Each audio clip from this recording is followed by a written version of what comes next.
Coming up on Vegas Nation Game Day, one more game before the bye week. How will the Raiders handle the Eagles at home? If we have to throw it 70 times or if we have to throw it 5 times, I don't care. We have to win this game, and that's the mindset. Fast takes and smart coverage coming up right now. Powered by the Las Vegas Review-Journal, this is Vegas Nation Game Day. Presented by D&R House of Diamonds, making luxury affordable. Located in the One Summerlin building in downtown Summerlin. Welcome into Vegas Nation Game Day. I'm Cassie Soto inside of the Las Vegas Review-Journal studios. The Raiders are 4-2 after a convincing win over the Denver Broncos. Now they prepare to host the Eagles at home this Sunday. Let's go ahead and get to our opening drive, brought to you by Capriotti's. There's no better time than game time to score party favorites. Order online to get Capriotti's party trays, box lunches, or large subs for the whole crew. Man, the sideline was just so... It was like, it wasn't no anxiety, you know what I'm saying? Like, it was weird. It was like everybody was calm. You ain't have somebody cussing at you, going crazy at the refs, you know what I'm saying? None of that. It was just like, okay, something bad happened. He was like, okay, I'm not harping on you. He was like, all right, next play. And I feel like the guys, we all kind of motivated each other. You see a lot of defensive guys standing up, offensive guys jumping off the bench when the defense making plays and stuff. And I was like, that's the right type of energy that we needed. So, I mean, I loved it. Raiders beat writer Vinny Bonsignore here with me. Vinny, we just heard from Raiders running back Josh Jacobs, and he said that the atmosphere on the sideline was a bit more calm last week. In Jacobs' eyes, at least, proving that the players have responded well to the new coaching change. I wonder who Josh Jacobs was alluding to in that quote. I think we all know who he was talking about. And you know what? Every coach rolls a little bit differently and expresses themselves a little bit differently. John Gruden was highly combustible, so there's no secret about that. But it sounds like, according to Josh, things were a lot more calmer or a lot more calm on the sidelines against the Denver Broncos this week, and that might be a good thing. Players tend to feed off the energy from their coaches, especially on the sidelines. So I think it seemed like with the operation running as smoothly as it did against the Broncos, that the Raiders were very keyed in, very kind of calm, cool, and collected.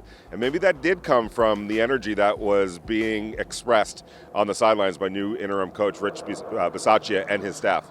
Well, this week we also heard from rookie offensive lineman Alex Leatherwood. He was drafted as a right tackle but moved over to right guard recently. How has that transition been going for him? It looked a lot better against the Broncos without question. The Raiders' offensive line graded out as high as they have all year, including Alex Leatherwood, Brandon Parker, the right tackle, Andre James, the center. Everybody exceeded their season grade totals by Pro Football Focus, and it showed. The Raiders just looked better. They ran the ball a little bit more efficiently. Derek Carr was able, with more time to throw, take some shots downfield on plays that need a little bit of time, a little bit of patience to complete, and it just looked better. Now the key is for the Raiders to continue to build on that. It all starts up front. When they've struggled, it's because their offensive line has struggled. If they can get that stabilized, that whole offense goes to a new level. Well, speaking of building, the Raiders on defense added a 2013 first-round pick and cornerback Desmond Trufant to the active roster. How do you see him fitting in, and will he get some action right away? Yeah, sounds like it. He's already going to be the third cornerback this week against the Philadelphia Eagles, so you expect him to get on the field at some point. The Raiders have been injury-riddled in the secondary. Obviously, Trevon Mullen, what goes down with an injury, he's on IR. Damon Arnett is on the injured reserve list, so the Raiders need capable players to be able to provide depth and performance. And Desmond Trufant is a guy that has done exactly that in his career. Not a bad option to have right now as your third cornerback. Flip the Field, brought to you by Pirate Plumbing, the masters of disasters. It's Heidi Fang here, and I'm joined with Ed Graney, our Review-Journal sports columnist, and we're going to get into the Eagles side of things. Ed, I got to start with the fact that the Eagles have had a lot of time since last Thursday to be able to prepare for this one. How do you think they might have changed anything scheme-wise to get ready for the Raiders' defense? Well, Heidi, you would hope they would, what happened against Tampa Bay. So, yeah, I think an extra few days will do them well. Two things here about the Eagles. On the offensive side of things, they're going to have to deal with one of the best pass rushers in the league in Max Crosby on that defense of the Raiders. So, yes, they're going to have to find a way to run the ball more without it just being Jalen Hurts, complete some passes down the field. But also remember, defensively, they're going to have to deal with Greg Olsen as a play caller. And Greg Olsen had an advantage against Denver because he hadn't called plays in a long time. There'd been nothing on tape. The Eagles now have that Denver game on tape where they can see Greg Olsen's tendencies. They can see what he likes to do down and distance. So they'll have a bit more advantage than the Broncos, but it's still only a second game with Greg Olsen calling in place of John Gruden. So I still think that gives the Raiders an advantage. Ed, where Jalen Hurts is concerned, he has not exactly been slinging the leather. How do you think that they take an approach to get him more opportunities downfield in this one? Heidi, as much as they like to get him out of the pocket and run him, they're going to have to get him out of the pocket to throw it as well. We've talked about it before, the edge rushers of the Raiders. Max Crosby, Yannick Ngakoue, all these guys, Carl Nassib, top 50 players, all the edge rushers placed by Pro Football Focus. Those guys are on the top 50, led by Crosby, number 1. So if I'm the Eagles, I get Jalen Hurts out of the pocket. Gus Bradley told us this week, the defense coordinator for the Raiders, he will go all the way to the edge of the boundary line before he makes passes. I think they have to do stuff like that with him to get him outside the pocket. If he's a drop back guy, if they can't block those edge rushers up front, it's going to be a long day for the Philadelphia quarterback. Great stuff as always. Thanks, Ed. It's not exactly a secret through 6 games. The Raiders are at their best when they play through Derek Carr. He's exceeded 300 passing yards in all 4 of their victories, giving the Raiders the 3rd-ranked passing offense with 305.3 yards per game. But Carr isn't doing it alone and has perhaps the best receiving corps he's ever played with, thanks in part to a couple second-year wide receivers. Henry Ruggs and Bryan Edwards have both emerged as dangerous receiving options, and their improvement is evident in their statistical production. Ruggs through 6 games already has 445 receiving yards. He finished with 452 in 13 games last season. His targets per game are up from 3.3 to 5.3, and his yards per target are up from 10.5 to 13.9. He averaged 17.9 yards per reception last season, which would have ranked 4th had he had the requisite amount of targets and receptions to qualify. But that's not an issue this season, and he leads the NFL with 22.3 yards per reception.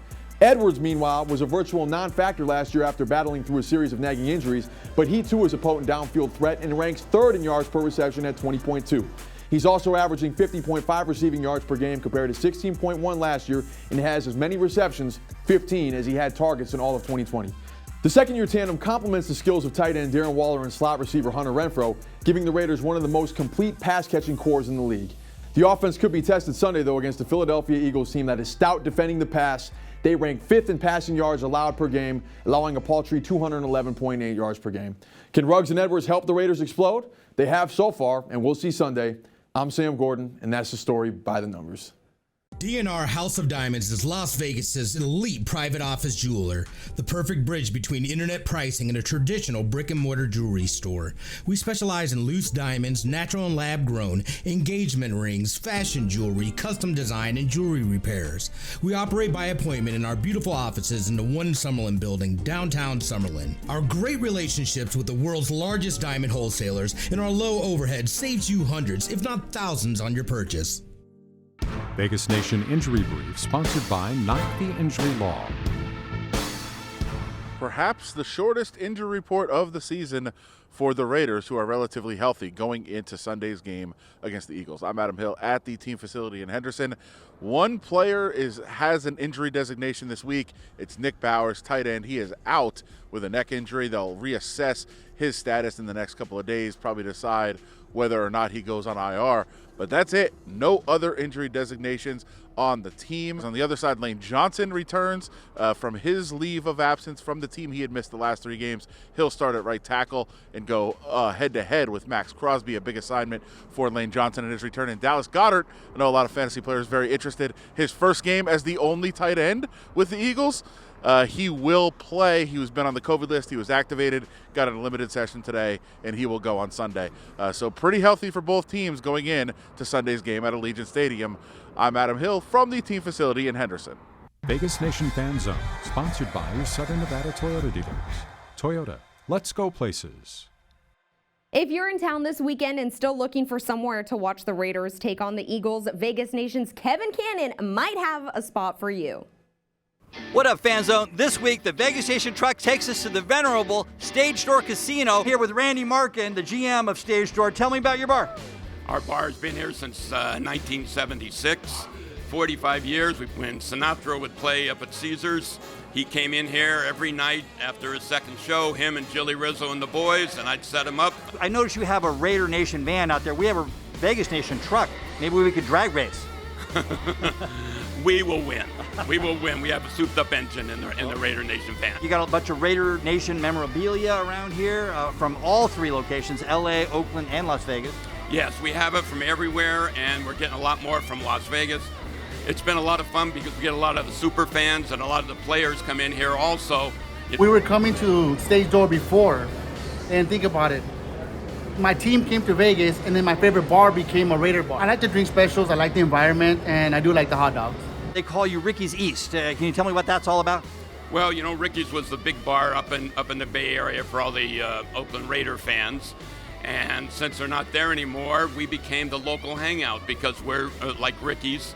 We're reasonably priced, and it's a lot of fun. People just come in here, Raider fans, and they all have a blast.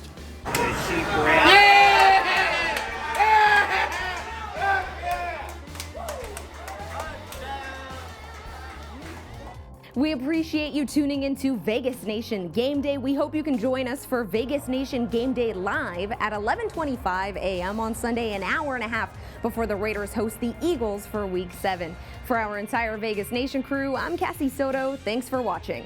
Vegas Nation Game Day, presented by DNR House of Diamonds, making luxury affordable. Located in the One Summerlin building in downtown Summerlin.